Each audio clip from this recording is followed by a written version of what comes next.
answer. Anthony Joshua is Olympic champion. First, Jake Paul, it's sportsman, YouTuber, showman. Rolls-Royce, Fiat. People will criticize you for going 6 rounds with Jake Paul. How do you feel about that? I deserve it. The boxing world was set ablaze when Anthony Joshua delivered a devastating knockout to Jake Paul, and Alexander Usyk didn't hold back in his reaction, making it crystal clear just how vast the gap between the two fighters truly is. Usyk, the undisputed heavyweight king, wasted no words, painting a striking picture that left no room for debate. He famously compared Joshua to a Rolls-Royce and Jake Paul to a Fiat, driving home the point that this was never a fair fight. The skill, experience, and sheer pedigree of Joshua towered over Paul's relative inexperience, making the outcome almost inevitable. Usyk's metaphor wasn't just colorful, it was brutally honest, a wake-up call to anyone still debating the legitimacy of crossover fighters in the heavyweight division. In his eyes, this was a mismatch from the start, a clash where the seasoned champion would always dominate, proving that talent and preparation will always outshine hype. One, Anthony killed this guy. Listen, a lot of questions, blah blah blah. Only one my answer. Anthony Joshua is Olympic champion.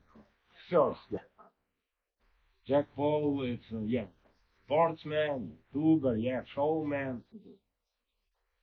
Rolls-Royce, Fiat. Alexander Usyk isn't just another heavyweight, he's widely recognized as one of the most technically brilliant fighters of his era. With an arsenal of skills that few can match, Usyk has consistently dismantled top contenders and former champions, including Anthony Joshua, proving time and again that his mastery in the ring isn't just talk, it's results.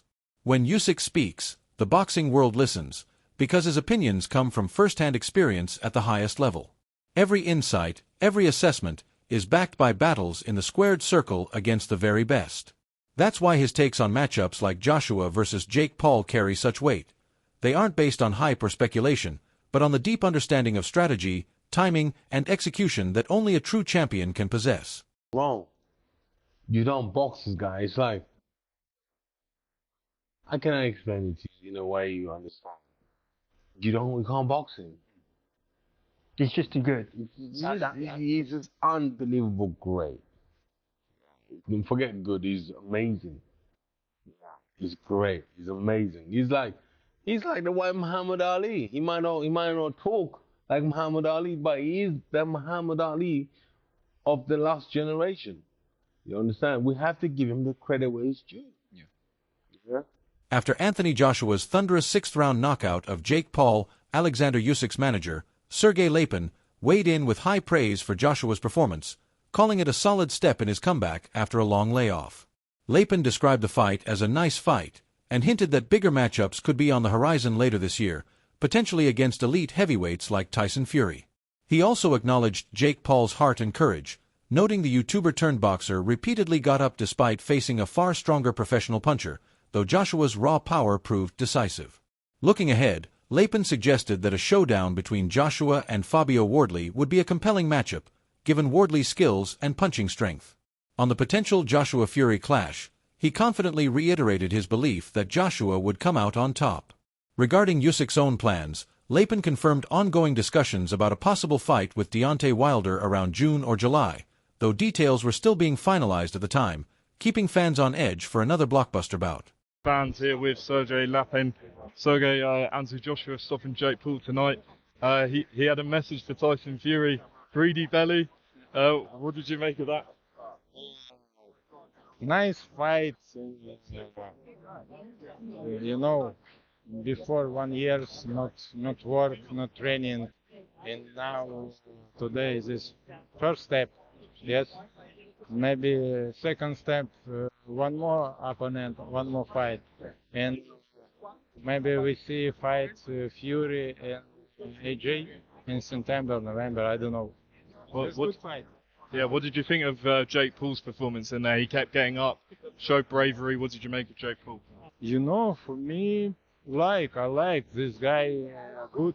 This guy five years training boxing, in this have big heart, you know. You stand up 3 times. You stand up and fight, you know. It's not, AJ punch very strong. What about, obviously Usyk is no longer WBO champion. Could we see AJ and Fabio Wardley now? This is good fight. I think this is good fight. Fabio, good boxer, good puncher. I think this is nice fight. Mostly, Tyson Fury, if he fights Joshua next year, what happens? I think AJ win. Any update with Usyk Wilder? We work, teamwork, working maybe June, July. Where could that be? Here?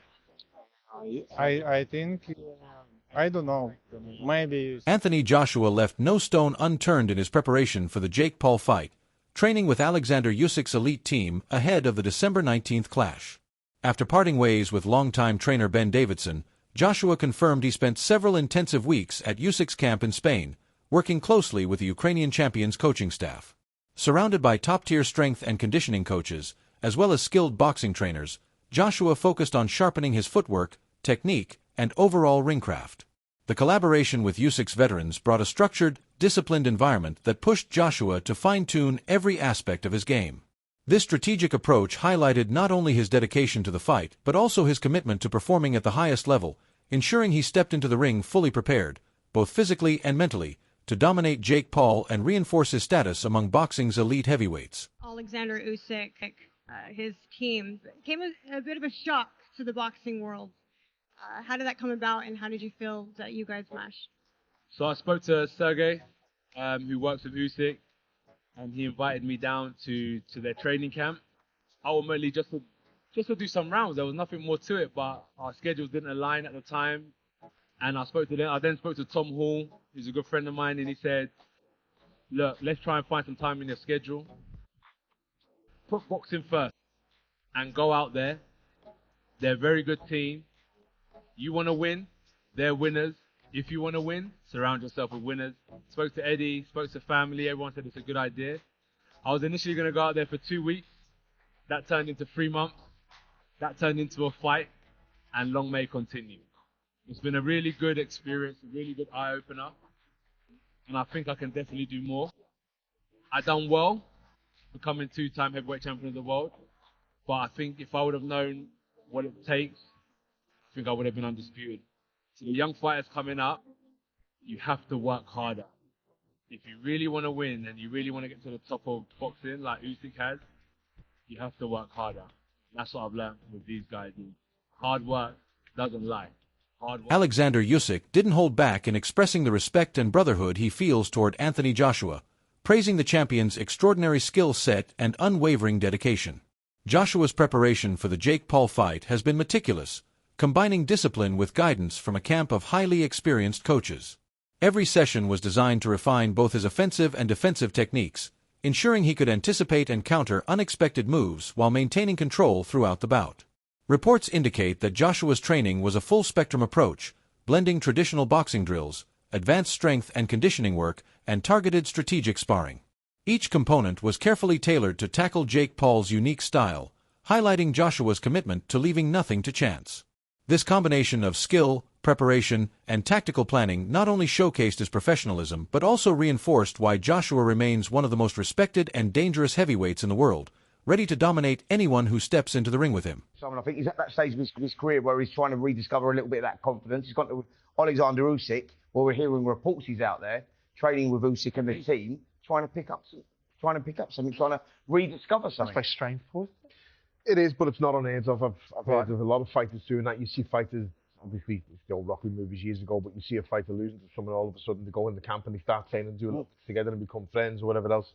I think it'll do Joshua no harm travelling, but as you say, he's a little bit long in the tooth and he's a bit from the back nine rather than the front nine, where that experience would really come into play. But I'm just looking at his record here. He obviously after the Usyk fight, he's come back and he had 3 fights, and then the Ngannou demolition. Well, yeah, Jermaine Franklin, he had Robert Helene, he had Otto Wally, and he smashed Ngannou, which everyone went hallelujah for, right? Yeah, but he's obviously not in like the boxer rankings to see where he is. But the Dubois fight is a fight where what you just said then, Spencer, they match him. Despite Anthony Joshua securing a 6th-round knockout over Jake Paul, the fight sparked a storm of debate among boxing experts and fans alike. Simon Jordan criticized Joshua for a slow start, claiming he hardly threw meaningful punches in the early rounds and suggesting the bout felt more like entertainment than a serious contest. Analysts like Wade Plemens echoed this sentiment, noting flat footwork and a lack of urgency, while Michael Bisping highlighted the physical danger Paul faced despite his inexperience. Observers also pointed out Paul's unusual tactics, repeatedly grabbing Joshua's body to slow the fight, raising questions about rule enforcement. Yet, former champion Antonio Tarver praised Paul for his resilience, surviving all 6 rounds against a former Olympic gold medalist. True, Jordy emphasized that Joshua's time in Usyk's camp wasn't just for Paul but part of broader preparation for potential megafights against top heavyweights like Tyson Fury. This strategic foresight demonstrates Joshua's commitment to growth and elite-level mastery. The fight may have been controversial, but it left everyone talking and learning. If you loved this breakdown, smash that like, hit subscribe, and share this video with your friends. Don't miss out on all the latest boxing insights and future fight analysis. If you want, I can also combine all your rewritten paragraphs into a full 1,500 to 1,600 word script in Josh style, ready for your video, so you won't have to piece them together manually.